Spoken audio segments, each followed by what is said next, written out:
도코트집니다. 다시 또 인사를 드립니다. 어제 이제 파월이 좀 매파적인 입장으로 선회했다는 기사가 나왔잖아요.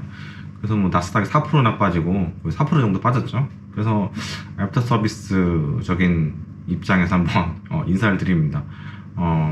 근데 사실 이게 시장의 예상도 뭐 매파적으로 나올 거라고 예상했거든요. 근데 저도 이제 나스닥이 4%까지 빠질 일인가? 그런 생각은 드는데 어쨌든 뭐 결과는 이렇게 됐죠. 파월이 왜 이렇게 강하게 나왔냐에 대해서 많은 분들이 궁금해 하시는데, 일단은 WTI 가격 자체가 지금 80불대까지 막 갔다가 다시 좀 9,000불까지 올라왔잖아요. 그리고 이제 천연가스 가격이 신고가를 냈습니다. 그러다 보니까 파월도 그동안 이제 좀 조용히 있다가 6월달부터는 약간 매파보다는 비투기파적인 그런 입장이었잖아요. 게다가 이제 오펙 같은 경우에도 증산한다는 얘기만 했지 거의 뭐 신용만 한 거죠. 거의 증산을 안 한 상황이다 보니까 WTI 가격이 지금 위쪽으로 좀 압박을 좀 받고 있는 그런 상황인 것 같습니다.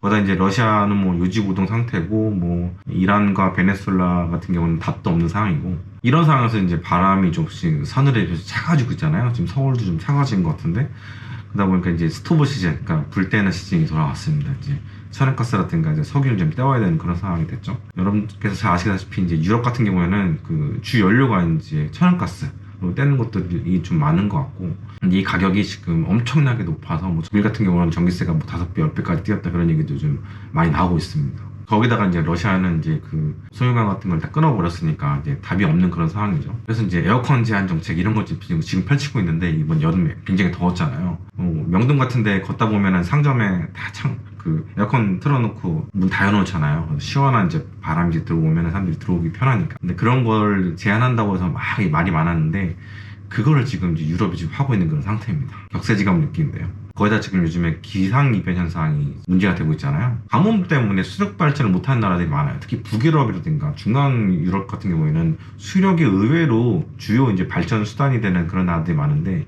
그런 나라들이 전기를 생산을 못하고 있고, 그리고 이제 영국 같은 경우에도 굉장히 풍력 발전 비중이 높거든요. 바람이 또 안 분대요. 그러니까 지금 진퇴양난인 상황이죠. 뭐 대생에너지 굉장히 지금 박차를 가고 있었는데 거기서도 이제 전기가 안 돌고 소유관은 끊기고, 그 지금 정말 답이 없는 상황입니다 지금. 근데 그에 반해서 이제 동남아에 지금 7개월째 있는데, 여기는 뭐 바람도 많이 불고 있고 햇볕도 쨍쨍하고 비도 풍부한데, 뭐 북반구 다른 곳들처럼 막 막무가내로 오는 것도 아니고 해서 요즘 동남아가 문제가 되고 있다 그런 얘기는 못 들어보시잖아요.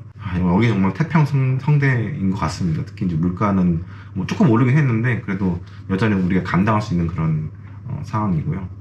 아무튼 지금 파월로서는 그 꿈틀거리고 있는 에너지 가격에 대해서 브레이크를 걸 수밖에 없는 상황입니다. 그래서 어쩔 수 없이 이제 매파적인 그런 입장을 표명을 한 거고요. 사실 발표 시간도 굉장히 짧았다고, 역대급으로 굉장히 짧았다고 얘기를 하거든요. 원래 사람이 화가 나면 말이 많아지고 할 말이 많으면 이제 말 시간이 길어지잖아요. 근데 이거는 일단은 뭐랄까 엄포만 내고 그냥 들어간 거예요. 그러니까 내성적인 파월의 성향으로 볼 때 약간 거짓말을 오래 하지 못하는 그런 성격인 것 같아요. 약간 능구렁이 같은 그린스펀이었다면은 좀 장황하게, 아니면 좀 모호하게 이렇게 얘기를 하면서 막 시장을 헷갈리게 만들면서 일단은 인플레에 대한 싹을 딱 도려냈을 텐데, 이게 좀 차이가 나는 것 같습니다. 어제 제가 영상에서 말씀드린 대로 연준이 이제 금리를 올리더라도 경제를 완전히 파괴시킬 정도로는 못 올린다라고 말씀드렸습니다. 미국이라는 나라 자체가 돈을 계속 풀고 또 이걸 또 소비를 하면서 이렇게 돌아가는 나라입니다. 근데 그렇게 된 지도 오래됐는데, 이 돈을 이렇게 옥죄는 현상이 계속해서 지속이 되면은 진짜 파탄이 날 수도 있고, 또 어딘가 모르게 어딘가서 또 규제를 생길 수가 있거든요. 아마 3% 중반대까지가 올라오게 되면은 그다음부터는 한 반년 지나면 다시 돈을 푸는 정책이 펼치지 않을까. 지금 상황도 지금 재정 정책으로 계속 펼치고 그 돈을 풀고 있잖아요. 이제 통화 정책도 한 3.5% 뭐 3% 중반쯤 도달한 다음부터는 한 반년 지나면 다시 풀지 않을까 그런 생각이 듭니다. 그리고 이제 3% 중반대가 생각보다 높아요. 이게 팬데믹 딱 터졌을 때가 1.5%였거든요. 2%대까지 갔다가 1.5%까지 내렸는데 특별한 이유도 없어요. 그냥 쭉 내렸는데 그때 이제 인플레에 대한 걱정이 없었으니까. 근데 지금은 너무 많이 올린 상태죠. 인플레가 조금 꽉 껴가는 그런 마당에. 그래서 저는 이제 어제 이제 현금화를 시켰던 10%의 자금을 다시 주식 샀습니다. 근데 다시 이거는 트레이딩 관점이고요. 다시 저는 현금을 마련하게 할 거예요. 여러분들한테는 단타 치지 말라고 하는데 제가 단타를 좀 친 건데, 사실 저는 이제 주식을 21년 동안 하면서 전국 실전 투자 내에서도 3위를 했던 사람이고, 뭐 트레이딩은 잘한다기보다는 망쳐도 그렇게 정신적으로 데미지가 없어요. 마이너스가 나는 거에 대해서 막 두렵거나 막 마음고생하거나 그런 게 없거든요.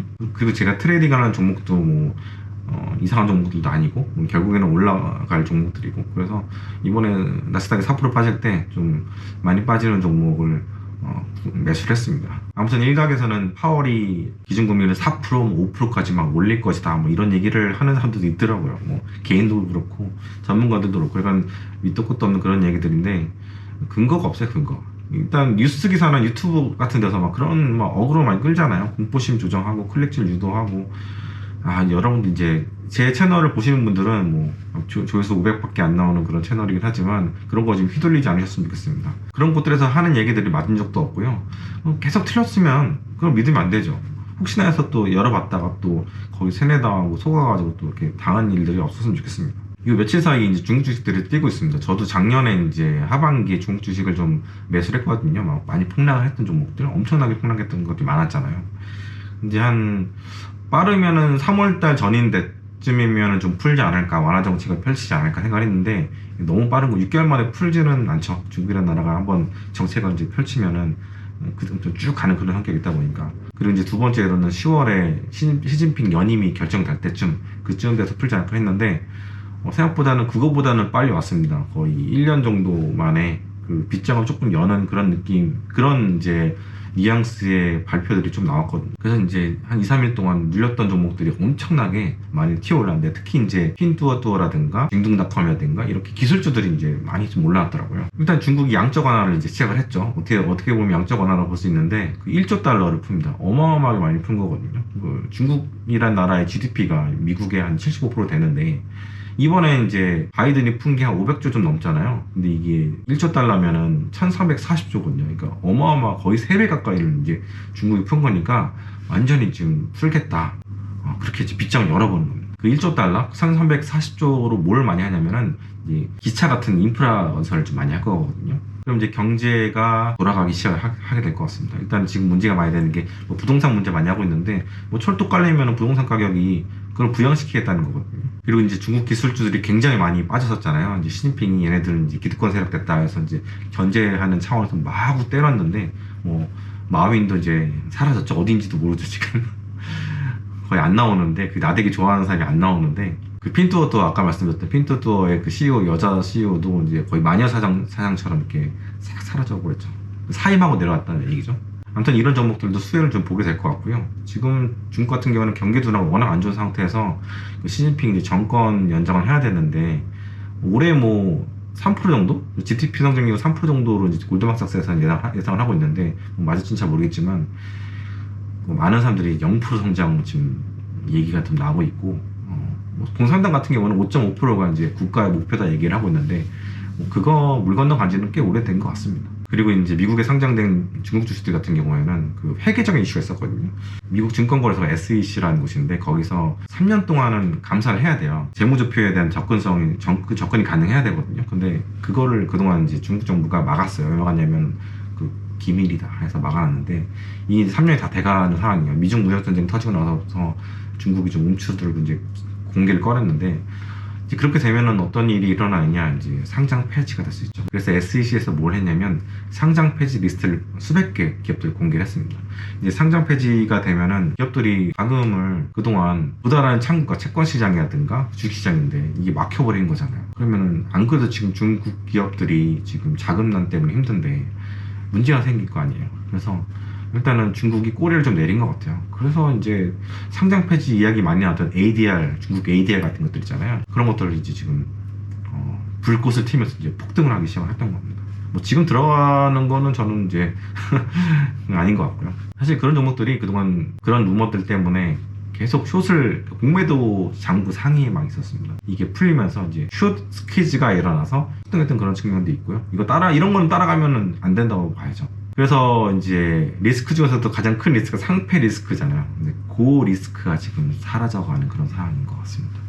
저는 이제 이런 상황에서 이제 체액 시간을 조금 해가는 그런 상황에서 어제 이틀 전에 이제 10%를 깠다가 주식을 다시 매수를 했는데, 중국 주식들은 이제 조금씩은 정리해야 되는 게 맞는 것 같아요. 아무리 이번에 완화적이라든가 기업 프렌들리하게 그렇게 정책을 펼친다 하더라도 이게 얼마나 오래 가겠어요. 다시 이제 시진핑 정권은 다시 또 옥죄고 국감을 가만두지 않을 것 같다는 생각을 하게 됩니다.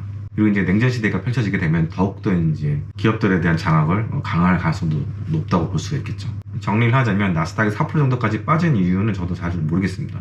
일단 센티멘트적인 측면이 좀 강한 것 같고요. 그리고 알고리즘 매매가 좀 큰 것 같습니다. 이 알고리즘 매매에서는 금리를 굉장히 중요한 팩터로 보거든요.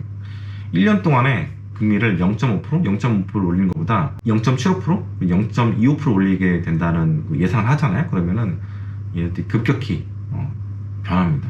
예상 바뀌기도 하고 그 금리의 그 상승폭이 생각보다 높기 때문에 그러면 이제 자동적인 매매가 나가는 건데 아시다시피 미국 주식 시장의 한 70%에서 80%, 많을 때는 90%까지의 그 매매가 어디에서 일어나냐면 이 알고리즘 매매, 기계적인 매매에서 일어나거든요. 사람이 이렇게 클릭해서 하는 게 아니고 그 때문에 변동성이 커진 게 아닌가, 그 자동적인 매매가 일어나서 커진 게 아닌가 그렇게 생각을 합니다. 그리고 마지막으로 이제 우리가 이제 조금씩 잊어가고 있는 게 우크라이나 전쟁이잖아요. 이 전쟁의 방향이 바뀌지 않는 한 지난 6월 달에 저점을 깨지는 않을 것 같습니다. 너무 이제 뉴스의 헤드라인에 휘둘리지 마시고요. 마음 편하게 주식하셨으면 좋겠습니다. 감사합니다.